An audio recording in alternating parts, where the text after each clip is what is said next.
백전백승 7분 솔루션 시간입니다. 전문가들이 수년간 쌓았던 주식 투자 내공, 여기에 더해서 현재 우리 시장이 갖고 있는 이슈들, 고민거리들 어떻게 파헤치고 수습해낼 수 있을지 해결할 수 있는 방안까지 보다 직접적인 투자 전략과 맞물려서 말씀드리는 시간입니다. 백전백승 솔루션.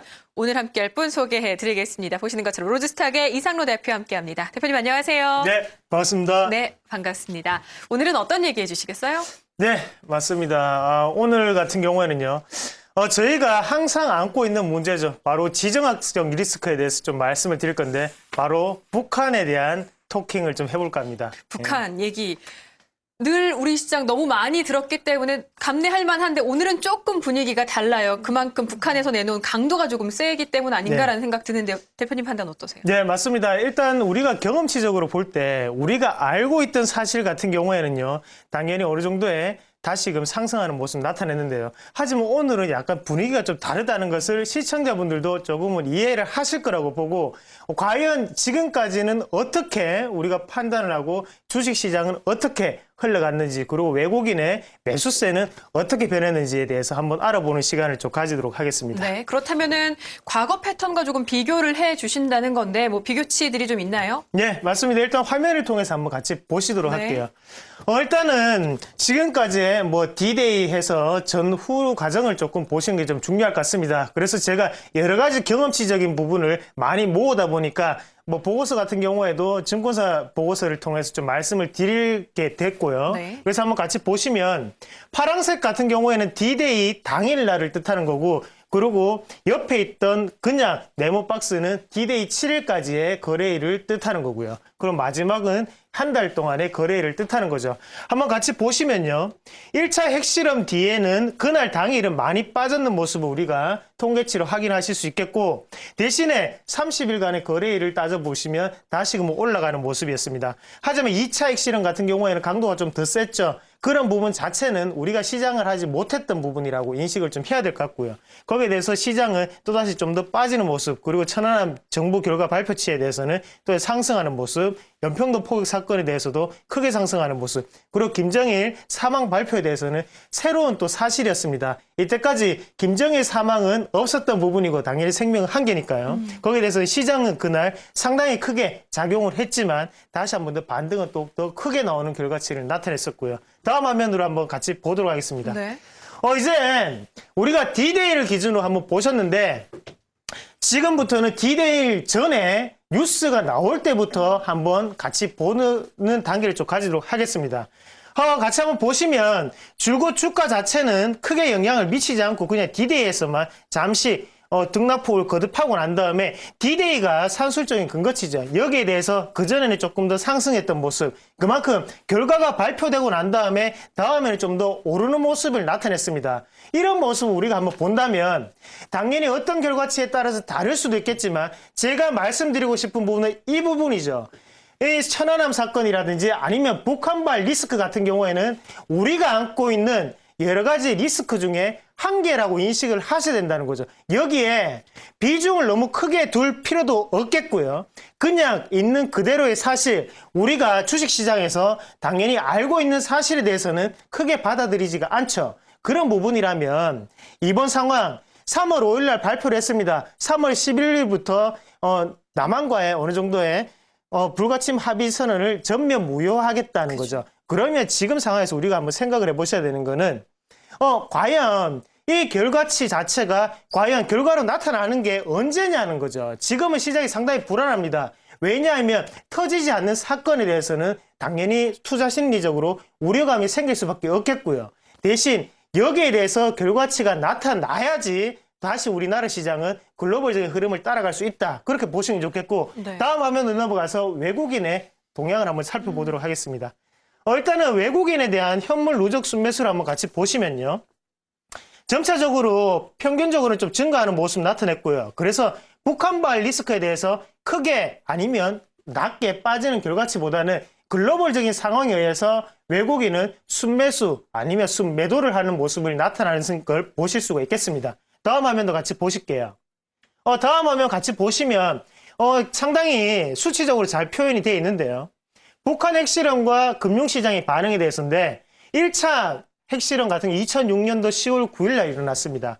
그때 경과치를 한번 보시면 당일날 같은 경우에는 조금 빠지더라도 그 다음에는 오르는 모습, 그리고 2차 핵실험도 똑같고요. 그리고 3차 핵실험 같은 경우에도 결과치는 나타나 있었고, 그런데 지금까지 좀 많이 올라와 있죠. 그만큼 케이스 바이 케이스라는 거죠. 일종의 뭐 CBC라고 표현을 할 수 있겠는데 케이스 바이 케이스입니다. 이 시장에 북한 리스크는 분명히 중요하게 영향을 미칠 수밖에 없습니다. 하지만 우리가 보셔야 되는 거는 그 부분이 아니라 세계적인 분위기가 어떻게 흘러가느냐, 바로 그냥 악재 중에 한 개일 뿐이라는 것을 우리가 한 번 더 인식을 하셔야 되는 거고요. 그래서 오늘 지금 일어나고 있는 상황을 다음 화면으로 같이 보면서 보시면요. 일단은 3월 5일 날 발표를 했습니다. 그러고 난 다음에 외국인의 순매수를 유지를 했고요. 대신 3월 7일, 3월 8일에는 약간의 매도세를 보이고 있는데요. 그만큼 북한발 리스크는 중요하다. 하지만 우리가 이것보다는 글로벌적인 상황이 어떻게 흘러가느냐에 따라서 외국인 그리고 기관은 순매수, 순매도를 바꿀 뿐이라는 거죠. 그럼 우리가 이 상황에서 마지막으로 정리를 해드리면요. 우리가 한번 보셔야 되는 거는 바로 북한발 리스크 과연 어떤 식으로 나올까죠. 여기서 전면전은 사실상 힘들다고 보셔야 될 것 같고요. 그건 일단은 김정은발 도발이라고 좀 생각을 하시면 좋겠습니다. 이런 위험한 순간에 제가 왜 웃으면서 얘기하느냐. 제가 뭐 저라고 기분이 좋겠습니까? 당연히 기분이 안 좋습니다. 하지만 그것보다는 국제적인 도발은 일어날 수 있다는 부분을 우리가 먼저 인지를 하셔야 되는 거고요. 거기에 대해서 우리 개인 투자자들 그리고 시청자분들은 어떻게 그러면 여기에서 수익을 올릴 수 있을까? 그 방안을 한 번 더 생각을 해보시는 게 더욱더 중요하지 않을까요? 예. 대표님 말씀 쭉 일부러 조금 들어봤어요. 말씀하신 것처럼 케이스 바이 케이스이기는 하고 우리 시장이 내성을 갖고 있고 학습 효과인 것은 맞는데 분명히 뭐 1차, 2차 핵실험도 그렇고 1차 때, 그러니까 처음 이슈일 때는 많이 놀랐다가 2차 때, 3차 때 내성이 생기고 나면 논란 폭이 조금 줄어드는 건 맞습니다. 그런데 일단은 북한 쪽에서도 정권이 다소 바뀐 상황이고 이번에는 조금 더 강력하게 나왔기 때문에 아무 일 없다는 듯이 가기엔 조금 부담스럽지 않을까, 북한 쪽에서도요. 그런 얘기들도 들리고 있는 것도 사실이고요. 여기에다가 이미 금융시장에서 우리 시장의 디커플링이 조금 크다 보니까 심리적인 부분에서 면역력이 약하면 더 감기 들기 쉽잖아요. 네, 그런 맞습니다. 영향 때문에 오늘 조금 더 과한 부분들도 있고 그 영향에 지속될 가능성도 시장은 조금 더 염려하고 있는 것 같거든요. 네. 그 부분에 대한 콕 집은 해답이 좀 더 필요할 것 같은데. 네, 맞습니다. 중요한 포인트를 잘 짚어주셨는데요. 우리가 생각을 해보셔야 되는 거는 여러 가지가 있습니다. 그 중에서 이제 북한 리스크에 대해서 지금 강도가 센 것은 또 분명하고요. 하지만 우리가 지금까지의 경험치적인 부분을 봤을 때는요.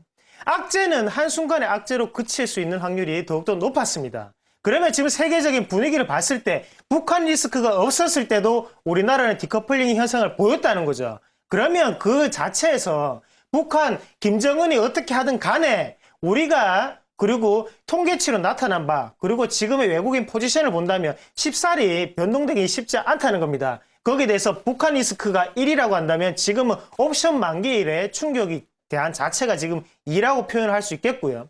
그런 비중을 나눠서 생각을 한다면 지금 북한 도발 같은 경우에는 한 개로 보셔야 된다는 거죠. 그만큼 지금 같은 우리나라 시장에 영향을 미치는 부분이 상당히 많습니다. 일본의 엔화 같은 가치도 그렇겠고요. 그리고 중국발에 대한 내수 확대도 그렇게 표현을 될 수가 있겠죠.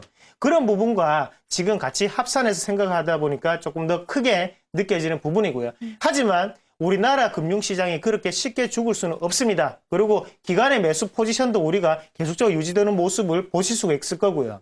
우리도 선진국입니다. 선진국 같은 경우 쉽게 죽지 않죠. 그런 부분을 한 번 더 인지를 하셔야 될 것 같습니다. 네.